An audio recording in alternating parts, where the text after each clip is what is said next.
अस्सलामु अलैकुम वरहमतुल्लाहि वबरकातुह।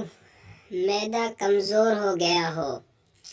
इन्ना अंज़लनाहु फ़ी लैलतिल क़द्र वमा अदराका मा लैलतुल क़द्र लैलतुल क़द्रि खैरुम मिन अल्फ़ि शहर तनज़्ज़लुल मलाइकतु वर्रूहु फ़ीहा बिइज़्नि रब्बिहिम मिन कुल्लि अम्र सलामुन हिय हत्ता मत्लइल फ़ज्र। इन्ना अंज़लनाहु फ़ी लैलतिल क़द्रि वमा अदराका मा लैलतुल क़द्र लैलतुल क़द्रि खैरुम मिन अल्फ़ि शहर तनज़्ज़लुल मलाइकतु वर्रूहु फ़ीहा बिइज़्नि रब्बिहिम मिन कुल्लि अम्र सलामुन हिय हत्ता मत्लइल फ़ज्र।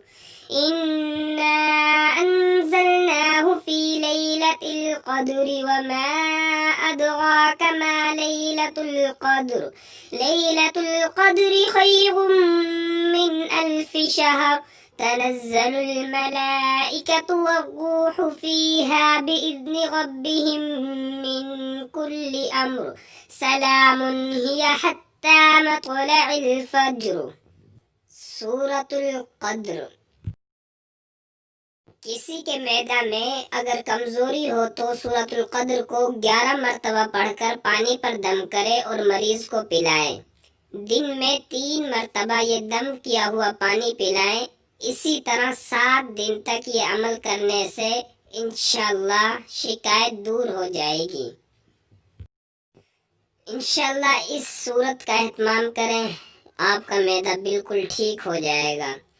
उम्मीद करते हैं कि आज की वीडियो आपको अच्छी लगी होगी। मिलते हैं अगली वीडियो में। ओके, अल्लाह हाफिज़।